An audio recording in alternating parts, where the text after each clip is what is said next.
بسم اللہ الرحمن الرحیم۔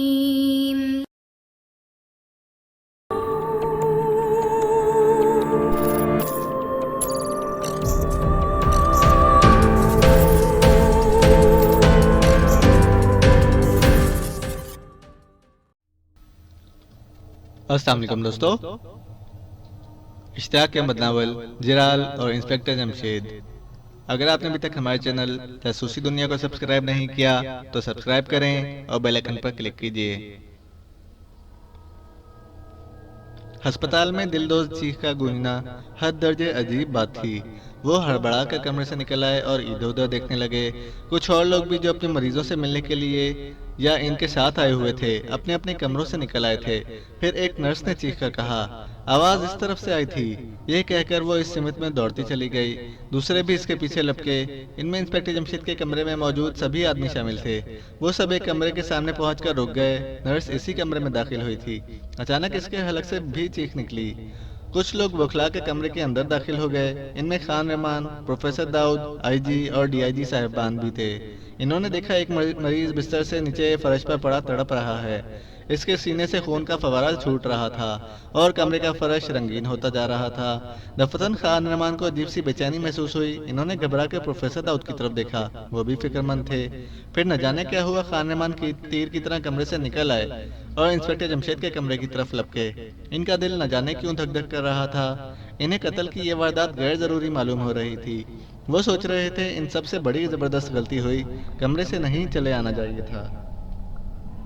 وہ ہسپتال کے برآمدوں میں دوڑ بھی نہیں سکتے تھے کیونکہ اس کی اجازت نہیں تھی، اس لیے لپک رہے تھے۔ آخر وہ دو تین برآمدوں میں سے مڑ کر وہ انسپیکٹر جمشید کے کمرے کے سامنے پہنچ گئے۔ انہوں نے ایک زکن لگائی اور دروازے سے ٹکرائے۔ دوسرے ہی لمحے ان کی آنکھیں ہمارے خوف کے باہر کو ابل پڑیں۔ کمرے میں ایک بھولی سی صورت والا آدمی موجود تھا۔ اس کے ہاتھ میں ایک سرنج تھی اور سرنج میں سرخ رنگ کی کوئی دوا تھی۔ وہ سرنج دائیں ہاتھ میں لیے انسپیکٹر جمشید کے بازو سے قمیض اوپر اٹھا رہا تھا۔ خان رحمان دھک سے رہ گئے۔ اگر انہیں چند سیکنڈ کی دیر ہو جاتی تو نہ جانے کیا ہو جاتا۔ وہ بلند آواز میں گرجے، خبردار، میں تمہاری کھوپڑی اڑا دوں گا۔ سرنج والا آدمی بوکھلا کر پلٹا۔ اس نے دیکھا کمرے کے دروازے میں کھڑا آدمی کا چہرہ مارے غصے کے سرخ تھا اور اس کے دائیں ہاتھ میں ایک پستول چمک رہا تھا جس کی نالی اس کی طرف اٹھی ہوئی تھی۔ اس کے بعد جو کچھ ہوا اس کی خان رحمان کو ہرگز امید نہ تھی۔ سرنج والے آدمی نے سرنج کو دائیں ہاتھ سے بائیں ہاتھ میں منتقل کیا اور جیب میں ہاتھ ڈال دیا۔ کیا کر رہے ہو؟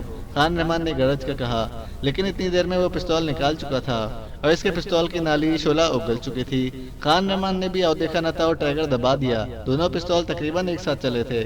دو خوفناک دھماکے ہوئے اور دو آدمی ایک ساتھ فرش پر گرے۔ ساتھ ہی دوڑتے قدموں کی آواز سنائی دی اور پروفیسر داؤد اندر داخل ہوئے، لیکن دروازے پر ہی ٹھٹک کر رک گئے۔ ان کی آنکھیں خوف اور دہشت سے پھٹی کی پھٹی رہ گئیں۔ کمرے میں دو آدمی خون میں لت پت پڑے تھے۔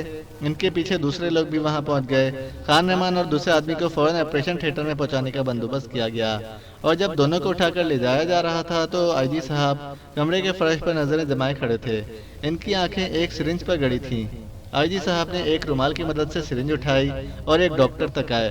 میں یہ جاننا چاہتا ہوں کہ اس سرنج میں کیا ہے؟ جناب، اس سرنج میں ایک ایسا زہر موجود ہے جو انسان کے جسم میں داخل ہوتے ہی اسے موت کی نیند سلا دیتا ہے۔ اوہ! ان کے منہ کھلے کے کھلے رہ گئے۔ ٹیوب اور زہر کی باقی مقدار کو قبضے میں کر لیا گیا۔ خان رحمان کے ساتھ زخمی ہونے والے آدمی کے بستر پر پہرا لگا دیا گیا۔ تھوڑی دیر بعد آئی جی صاحب پورے ہسپتال کو گھیرے میں لینے کے احکامات صادر کر چکے تھے۔ ان کاموں سے فارغ ہو کر وہ انسپیکٹر جمشید کے کمرے کی طرف آئے تو انہوں نے سنا انسپیکٹر جمشید کہہ رہے تھے، فاروق کہاں ہے؟ فاروق کو ہوش آیا تو کمرے میں تنہا تھا۔ اس نے ادھر ادھر نظریں گھمائیں اور پھر اٹھنے کی کوشش کی۔ اس نے محسوس کیا کہ اس کا جوڑ جوڑ دکھ رہا ہے۔ پھر بھی وہ اٹھ ہی بیٹھا اور کمرے کی ایک ایک چیز کا جائزہ لینے لگا۔ الماریوں میں تالے لگے ہوئے تھے اور کوئی ایسی چیز وہاں نہیں تھی جو اسے کارآمد نظر آتی۔ اس نے جیب سے ایک موڑا توڑا تار نکالا اور اسے ایک الماری کے تالے میں گھمانے لگا۔ اس تار کی مدد سے اس نے نہ جانے کتنے تالے کھولے تھے۔ صرف 2 منٹ کی کوشش کے بعد ہی تالا کھل گیا۔ الماری میں مختلف خانے بنے ہوئے تھے۔ اس نے ان خانوں کو ایک ایک کر کے دیکھنا شروع کیا۔ اسی طرح دوسری الماری کی باری آئی۔ تیسری الماری کے ایک خانے کو کھولتے ہی وہ حیرت زدہ رہ گیا۔ اس الماری کے ایک خانے میں سونے کی بنی ہوئی 20 سلیبیں رکھی تھیں۔ ان سلیبوں پر ہیرے بھی جڑے ہوئے تھے۔ وہ ان کا مطلب نہ سمجھ سکا۔ اس نے کچھ سوچ کر ان میں سے ایک سلیب اٹھا کر جیب میں ڈال لی۔ اب اس کے سامنے مسئلہ کمرے سے باہر نکلنے کا تھا، اور یہ مسئلہ کوئی ایسا مشکل نہیں تھا۔ وہ نہ جانے کتنی مرتبہ بند کمروں سے نکل چکا تھا۔ اس نے پلنگ کی چادر اتاری، اس کو لمبائی کے رخ سے پھاڑ کر اس کے کئی ٹکڑے کر کے ایک دوسرے سے باندھ دیا۔ اس طرح ایک اچھی خاصی رسی تیار ہو گئی۔ فاروق نے اس کے ایک سرے کو کھڑکی کی سوراخ سے باندھا اور پھر پلنگ کو روشن دان کے نیچے کھڑا کر کے اس کا دوسرا سرا دانتوں میں پکڑ کر اوپر چڑھ گیا۔ روشن دان زیادہ اونچا نہیں تھا، اس کے ہاتھ آسانی سے اس تک پہنچ گئے۔ اس نے دوسری طرف رسی لٹکا دینی شروع کر دی، یہاں تک کہ وہ تن گئی۔ اب وہ دونوں ہاتھوں سے روشن دان میں گھس گیا اور اسی کے ذریعے دوسری طرف لٹک گیا۔ دوسرے ہی لمحے اس کے پیر زمین سے لگے۔ اس نے ایک نظر ادھر ادھر ڈالی اور تیزی سے زینہ چڑھنے لگا۔ زینے کا ایک موڑ مڑ رہا تھا کہ کسی کے اوپر آنے کی آواز سنائی دی۔ اس کا دل دھک دھک کرنے لگا۔ اس نے سوچا یہ بہلول خان کے علاوہ اور کوئی نہیں ہو سکتا۔ بکھلاہٹ میں اس نے چاروں طرف نظریں گھمائیں۔ اب صرف ایک ہی راستہ تھا کہ برآمدے کی دیوار پکڑ کر دوسری طرف لٹک جائے۔ اس نے نیچے جھانک کر دیکھا، وہ دوسری منزل پر تھا۔ اگر اس کے ہاتھ چھوٹ جاتے تو ہڈی پسلی ایک ہو جاتی، لیکن اب یہ خطرہ مول لینے کے بغیر کوئی چارہ بھی نہیں تھا۔ بہلول خان وہ آدمی نہیں تھا جس سے چالاکی کھیلی جا سکتی تھی۔ وہ منڈیر پر چڑھا اور دونوں ہاتھ اس پر جما کر دوسری طرف لٹک گیا۔ قدموں کی آواز اب قریب آ چکی تھی۔ وہ اس بات پر بھی حیران تھا کہ بہلول خان نے ایسی عمارت میں کمرے کرائے پر کیوں لے رکھے ہیں جس میں لفٹ تک نہیں ہے۔ اسی وقت کوئی برآمدے تک پہنچ گیا۔ فاروق کے کانوں سے باتیں کرنے کی آواز سنائی دی، جس کا مطلب یہ تھا کہ آنے والے دو ہیں۔ اس نے بہلول خان کی آواز صاف سنی۔ مجھے امید نہیں تھی کہ اسپتال میں یہ حادثہ پیش آئے گا۔ اب وہاں نگرانی سخت کر دی گئی ہوگی اور ہمارے راستے کی مشکلات میں اضافہ ہو جائے گا۔ میں پہلے ہی اس ملک کو ہیڈ کوارٹر بنانے کے لیے تیار نہیں تھا۔ جب انہوں نے میرے سامنے اس ملک کے مغربی حصے کا نام رکھا تو میں نے ان سے واضح لفظوں میں کہہ دیا تھا کہ وہاں انسپکٹر جمشید اور اس کے بچے موجود ہیں۔ اس پر انہوں نے مشرقی حصے کا نام لیا تو میں نے کہا وہاں انسپکٹر کامران مرزا اور اس کے بچے موجود ہیں۔ آخر فیصلہ یہی کیا گیا کہ مغربی حصے کو ہی ہیڈ کوارٹر بنایا جائے، جبکہ کسی دوسرے ملک میں ہم بہت آسانی سے کامیاب ہو سکتے تھے، لیکن بڑوں نے نہ مانا۔ اب آپ خود ہی دیکھ لیجئے، ہم نے کتنے عرصے انسپکٹر جمشید اور ان کے بچوں کو معاملے کی ہوا تک نہیں لگنے دی، لیکن اب وہ الجھے تو چند منٹوں میں ہی الجھ گئے۔ ہمارا ساتھی پکڑا نہ جاتا تو ہمارا کام جاری ہی رہتا۔ بہلول خان یہاں تک کہہ کر خاموش ہو گیا۔ کوئی بات نہیں، وہ تینوں ابھی ہسپتال سے اتنی جلدی فارغ نہیں ہو سکیں گے۔ ایک ہمارے قبضے میں آ ہی چکا ہے، بس انسپکٹر جمشید کی قسمت ہی اچھی ہے۔ آوازیں دور ہوتی چلی گئیں، یہاں تک کہ فاروق کے کانوں تک آنا بند ہو گئیں۔ اب وہ اچکا اور منڈی پر آ گیا۔ بس پھر کیا تھا، بجلی کسی صورت سے سیڑھیاں اترتا چلا گیا۔ سورج غروب ہو چکا تھا اور بجلی کے بلب روشن ہو گئے تھے۔ ان کی روشنی میں جب وہ عمارت سے باہر نکلا تو اس نے تیسری منزل پر ایک دھڑتی ہوئی آواز سنی، وہ رہا، ہم اب بھی اسے پکڑ سکتے ہیں۔ فاروق بھڑک کر بھاگا۔ سڑک پر پہنچتے ہی وہ ایک گلی میں مڑا اور پھر گلیوں میں مڑتا چلا گیا، لیکن اس کے ساتھ ساتھ وہ اپنے پیچھے قدموں کی آوازیں بھی سن رہا تھا۔ اس نے سوچا اس مرتبہ اگر وہ پکڑا گیا تو شاید پھر کبھی نہ جھوٹے۔ اسے اپنی اتنی پرواہ نہیں تھی، وہ تو کسی طرح ہسپتال پہنچ کر وہ باتیں اپنے والد کو بتانا چاہتا تھا جو وہ سن چکا تھا، اور وہ سلیب دکھانا چاہتا تھا جو اس نے بہلول خان کی الماری سے حاصل کی تھی۔ یہی وجہ تھی کہ وہ کچھ اس طرح جان توڑ کر بھاگ رہا تھا جیسے موت کا فرشتہ اس کا پیچھا کر رہا ہو، لیکن اس کی ہمت رفتہ رفتہ جواب دے رہی تھی، کیونکہ اس قدر تیزی سے بھاگنے کے باوجود تعقب کرنے والے اس کے نزدیک آتے جا رہے تھے۔ آس پاس سے گزرتے ہوئے لوگ اسے حیرت بھری نظروں سے دیکھ رہے تھے۔ اس نے سوچا اگر کچھ دیر اور وہ اس طرح بھاگتا رہا تو پکڑ لیا جائے گا۔ اس خیال کے آتے ہی اس نے ادھر ادھر دیکھا۔ یہ ایک سنسان گلی تھی۔ اسے ایک دروازہ کھلا ہوا نظر آیا۔ ایک پل کے لیے اس نے فیصلہ کیا اور پھر اس گھر میں گھس گیا، ساتھ ہی دروازہ بند کر لیا۔ جب وہ دروازہ بند کر کے مڑا تو ایک بڑی بڑی مچھوں والا آدمی کھڑا اسے بری طرح گھور رہا تھا۔ کون ہو تم؟ اس نے کہا۔ کیا آپ یہ سوال کچھ دیر بعد نہیں کر سکتے؟ کیا مطلب؟ دو دشمن میرے تعاقب میں ہیں، وہ مجھے جان سے مار ڈالنا چاہتے ہیں۔ کیا کہا؟ جان سے مار ڈالنا چاہتے ہیں؟ انہیں تم سے کیا دشمنی ہے؟ دراصل وہ ملک اور قوم کے دشمن ہیں، جرائم پیشہ ہیں۔ اوہ، اس کے منہ سے نکلا۔ اسی وقت کسی نے دروازے پر دستک دی۔ فاروق زور سے چونکا۔ مالک مکان نے ایک نظر اس پر ڈالی اور دوسری دروازے پر ڈالی۔ اس نے دبے دبے لہجے میں کہا، تم اندر کمرے میں چھپ جاؤ، میں ان سے پیچھا چھڑا لوں گا۔ فاروق خوش ہو گیا، تیزی سے کمرے میں گھس گیا اور دروازہ اندر سے بند کر لیا۔ اسی وقت اس نے بیرونی دروازہ کھلنے کی آواز سنی۔ کیا بات ہے جناب حوالدار صاحب؟ مالک مکان کے منہ سے حوالدار کا لفظ سن کر فاروق زور سے اچھلا۔ اسے خطرے کا شدت سے احساس ہوا۔ وہ تو اب تک یہی سمجھتا رہا تھا کہ بہلول اور اس کے ساتھی تعاقب کر رہے ہیں، لیکن یہاں تو دروازے پر پولیس والے موجود تھے۔ یہاں کوئی لڑکا تو نہیں آ گھسا؟ وہ بہت خطرناک چور ہے، ہم نہ جانے کتنی دیر سے اس کا پیچھا کر رہے ہیں۔ اگر وہ یہاں آ گھسا ہے تو پھر آپ بھی کوئی قیمتی سامان ضرور لے اڑے گا۔ اوہ ہاں جناب، وہ اندر موجود ہے، مگر اس نے تو بتایا ہے کہ ملک اور قوم کے دشمن اس کا پیچھا کر رہے ہیں۔ ملک اور قوم کے دشمن ہم نہیں، وہ ہے۔ اگر آپ نے اس کی گرفتاری میں مدد دی تو آپ ملک کی مدد کریں گے۔ کیوں نہیں جناب، آئیے میرے ساتھ۔ فاروق کمرے کے دروازے کی طرف آتے ہوئے ان کی آوازیں سنی اور وہ تیزی سے کمرے کا جائزہ لینے لگا۔ انسپکٹر جمشید کوئی کم حوصلہ آدمی نہیں تھے کہ حالات ان سے چھپائے جاتے۔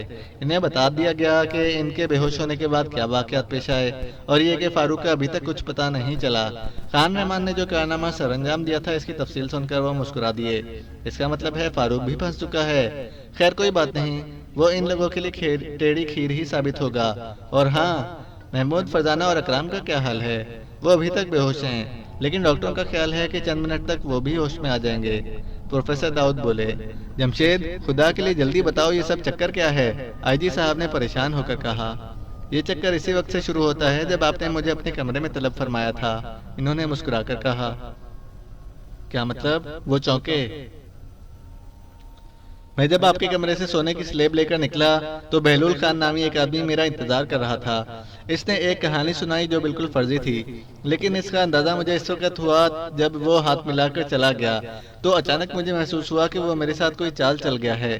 میں نے جیب میں ہاتھ ڈالا تو سلیب غائب تھی۔ میں اکرام کو ساتھ لے کر فوراً اس کے تعاقب میں روانہ ہوا۔ نیشنل پارک کے نزدیک پہنچا تو دوسری طرف سے محمود اور فرزانہ آتے نظر آئے۔ انہوں نے دراصل عین اس وقت دفتر فون کیا تھا جب میں بہلول خان کے تعاقب میں نکلا۔ چپراسی سے انہیں اصل صورتحال کا علم ہوا تو وہ بھی نکل کھڑے ہوئے۔ پارک کے دروازے پر ان سے بہلول خان ٹکرا گیا۔ وہ دراصل وہاں کار اور میک اپ سے پیچھا چھڑانے کے لیے گھسا تھا۔ انہیں اس کی آواز جانی پہچانی محسوس ہوئی۔ محمود اور فرزانہ اس کے تعاقب میں نکل کھڑے ہوئے، لیکن فاروق نے اسے فضول خیال کیا یا جان بوجھ کر انجان بن گیا ہوگا۔ بہرحال یہ تعاقب کرتے ہوئے آ رہے تھے کہ میری نظر ان پر پڑ گئی۔ انہوں نے اس آدمی کی طرف اشارہ کیا جس کا تعاقب یہ کر رہے تھے۔ میں نے انہیں جیپ میں بٹھایا اور جیپ واپس موڑ کر اجنبی تک پہنچ گیا۔ جو ہی میں نے اسے دیکھا حیرت زدہ رہ گیا۔ اگرچہ اب اس کے چہرے پر مونچھیں نہیں تھیں اور چہرے کا رنگ بھی بدل گیا تھا، تاہم میں نے آنکھوں کی بناوٹ سے فوراً ہی جان لیا کہ یہ بہلول خان ہی ہے۔ بس میں چلا اٹھا، اکرام، یہ بہلول خان ہے، اسے پکڑو۔ ہم نے جیپ سے چھلانگ لگا دی۔ اسی وقت بہلول خان نے دھوئیں کا بم ہماری طرف اچھال دیا۔ آپ صرف یہ بتائیے کہ وہ گرفتار ہوا یا نہیں؟ مجھے افسوس ہے جمشید، ہم نے تو اسے دیکھا تک نہیں۔ تب پھر فاروق اس کے تعاقب میں ضرور گیا ہوگا۔ کیا مطلب؟ فاروق تو پارک میں ہی رہ گیا تھا۔ ویسے جتنا میں جانتا ہوں اور کوئی نہیں جانتا، بظاہر وہ کام سے جی چراتا ہے اور باتوں میں وقت ضائع کرتا ہے، اس پر مذاق کا بھوت سوار رہتا ہے، لیکن اندرونی طور پر اس کا دماغ تیزی سے کام کرتا رہتا ہے۔ مجھے 100% یقین ہے کہ وہ بہلول خان کے تعاقب میں نکل گیا ہوگا۔ اب پریشانی صرف یہ ہے کہ کہیں وہ پھنس نہ گیا ہو، کیونکہ بہلول خان وہ شخص ہے جو میری جیب پر ہاتھ صاف کر کے نکل جانے میں کامیاب ہو گیا۔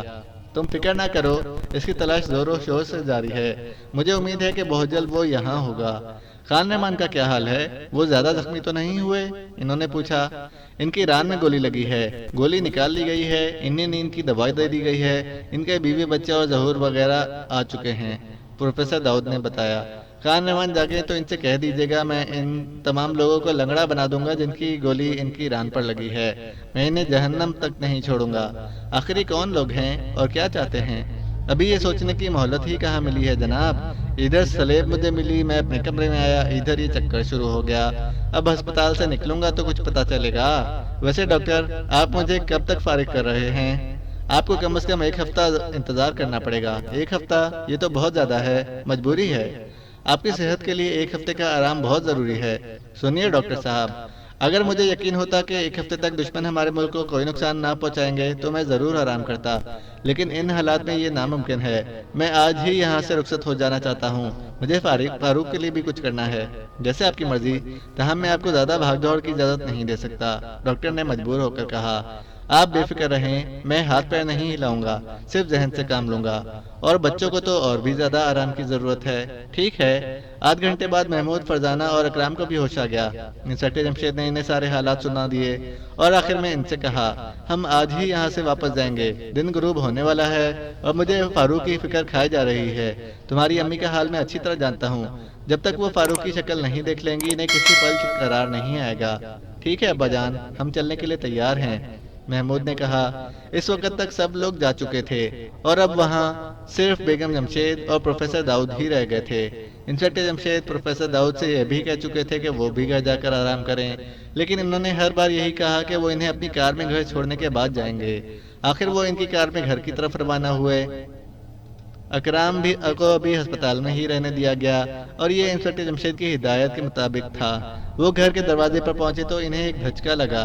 پورے گھر کے بلب روشن تھے، تمام دروازے اور کھڑکیاں کھلی تھیں، جبکہ بیگم جمشید تالا لگا کر گئی تھیں۔